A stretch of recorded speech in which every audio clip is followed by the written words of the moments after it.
মোদি অমিত শাহ জুটিকে কিন্তু সবসময় অপরাজেয় বলেই মানা হয় এবং তাদের জুটিকে 21st সেঞ্চুরি চাণক্য বলেই কিন্তু জানা হয়।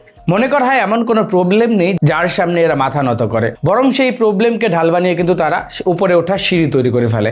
রিসেন্টলি এডুকেশন মিনিস্টার ধর্মেন্দ্র প্রধানের ইস্তফা ঘিরে সারা দেশে এখন এমন একটা পরিস্থিতি তৈরি হয়ে গেছে যে সিজেপি নিজেই ভাবতে পারছে না যে আসলে হলোটা কি। আর আপনি জানলে অবাক হয়ে যাবেন যে এই 26 দিনের বিক্ষোভের আড়ালে সরকার এমন একটা ব্লুপ্রিন্ট তৈরি করে ফেলেছে যে আগামী 20 বছর বিজেপিকে কেউ সেন্ট্রাল গভর্নমেন্ট থেকে হটাতেই পারবে না। আর আপনার এখন মনে হতে পারে যে হিমাংশু পাগল হয়ে গেছে, তাই এসব উল্টোপাল্টা বকছে, কিন্তু এই প্রোটেস্টের আড়ালে সরকার এমন একটা ব্লুপ্রিন্ট তৈরি করে নিয়েছে এটাকে সবার মতো আপনি ওভারলুক করে গেছেন। এই ঘটনাগুলোকে একটু লক্ষ্য করুন। সোনম ওয়াংচুকের অনশনের 26 দিনের মাথায় দিল্লি পুলিশ তাকে তুলে নিয়ে গেল। কেন্দ্রীয় মন্ত্রী জেপি নাড্ডা জিতেন্দ্র কুমারের সাথে সাক্ষাৎ করে সোনম ওয়াংচুক অনশন ভেঙে দিলেন। মাঝরাত্রে মিত্র বলে সম্বোধন করা প্রধানমন্ত্রী হঠাৎ হ্যালো ফ্রেন্ডস বলে সম্বোধন করছে এবং ইনস্টাগ্রামে 24 ঘন্টায় বিশ্ব রেকর্ড করে ফেলেছে। কাদের জন্য? জেএনজিকে কিন্তু সম্বোধন করে নিজের ভিডিও।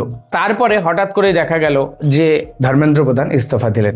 ঘটনাটা অনেকটা এইরকম মনে হচ্ছে যে প্রধানমন্ত্রী এবং সমস্ত কেন্দ্রীয় মন্ত্রীরা কিন্তু সিজেপির প্রোটেস্টের কাছে নতি স্বীকার করলো।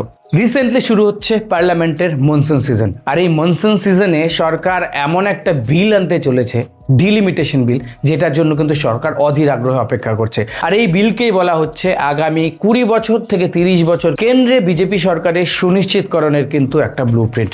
কারণ 1976 সাল থেকে লোকসভায় যে 550টা সিট রয়েছে সেটাকে বাড়িয়ে 850 করার যে বিল সেটা কিন্তু পাশ হতে চলেছে। তো এখন প্রশ্ন আসতেই পারে যে 500 হোক বা 850, এতে আসলে বিজেপির লাভ কোথায়? বিরোধীরা বেশ কয়েক বছর ধরেই কিন্তু সম্মিলিতভাবে বারবার এই বিলটাকে আটকে রাখার চেষ্টা করছে, কিন্তু এর মধ্যেই মোদি আর অমিত শাহ কিন্তু খেলাটাকে ঘুরিয়ে দিয়েছে।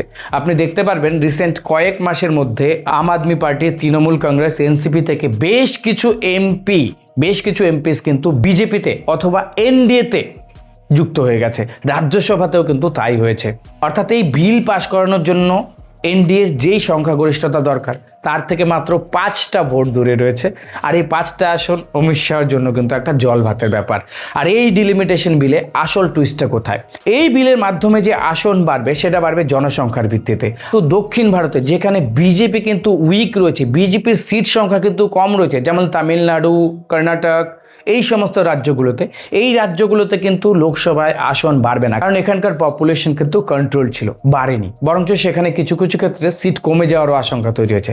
আর যেই স্টেটগুলোতে বিজেপি কিন্তু এখন রুল করছে, অর্থাৎ বিজেপির শক্তি বেশি রয়েছে, এই স্টেটগুলোতে পপুলেশনও বেশি রয়েছে, আর সেখানে কিন্তু সিটও প্রবলভাবে বাড়বে, যেমন উত্তরপ্রদেশ, ওয়েস্ট বেঙ্গল, ওড়িশা, ঝাড়খণ্ড, হরিয়ানা, রাজস্থান।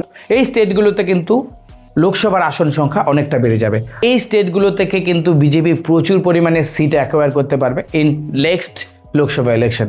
আর দক্ষিণ ভারতে যেখানে বিজেপি উইক রয়েছে সেখানকার সিট বাড়বে না, বরঞ্চ কিছু কমে যাওয়ার সম্ভাবনা রয়েছে। কারণ বিরোধীরা একদিকে যখন এই প্রোটেস্টের সুফল ক্রেডিট নিতে ব্যস্ত, আম আদমি পার্টি বলছে এই প্রোটেস্টের কৃতিত্ব আমাদের, সিজেপি বলছে এটা আমাদের, কংগ্রেস বলছে এটা আমাদের। একে তো ওয়েস্ট বেঙ্গলের মতো স্টেটগুলোতে বিরোধীদের এমনিতেই 10 গোল খাইয়ে দিয়েছে বিজেপি, তারপরে কিন্তু এই প্রোটেস্টের ক্রেডিট নিতেই বাকিরা ব্যস্ত ছিল।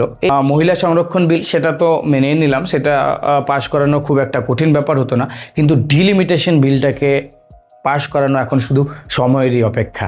এখানে বিজেপি গভর্নমেন্ট 13 মাসে কৃষক বিদ্রোহকে সামলে দিয়েছিল, শাহিনবাগ, সিএ, এনআরসি সহ বহু প্রোটেস্টের সামনে মাথা নত করেনি। সেই জায়গায় এই 26 দিনের প্রোটেস্টে, যেটা কিন্তু তেমনভাবে দাগও কাটতে পারেনি, সেটাকে একটা হিরোইক পর্যায়ে পৌঁছে দিয়েছে। আসলে আগে তো তাদেরকে সেই জায়গায় নিয়ে গেছে যেখানে তারা স্যাচুরেটেড মনে করছে নিজেকে, আর তারপরে তাদের কাছ থেকে কিন্তু লিটারালি সব কিছু কেড়ে নিয়েছে। পেপার লিকের জন্য ফাস্ট ট্র্যাক কোর্টের কথা বলা হয়েছে, পার্লামেন্টে আলোচনার কথা বলা হয়েছে, শক্ত নিয়মকানুন বানানোর কথা বলা হয়েছে, এবং তারপরে হঠাৎ করে ধর্মেন্দ্র প্রধানকে কিন্তু ইস্তফা দিয়ে দেওয়া হয়েছে।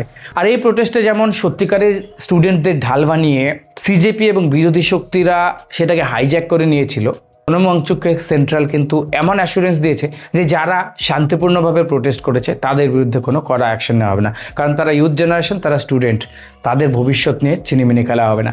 কিন্তু যারা পাত্থরবাজি করেছে, যারা দেশবিরোধী স্লোগান দিয়েছে, যারা পুলিশের উপর আক্রমণ করেছে, যারা আইন শৃঙ্খলাকে ভঙ্গ করেছে, তাদের জন্য কিন্তু এটা খুব ভয়ানক হতে চলেছে।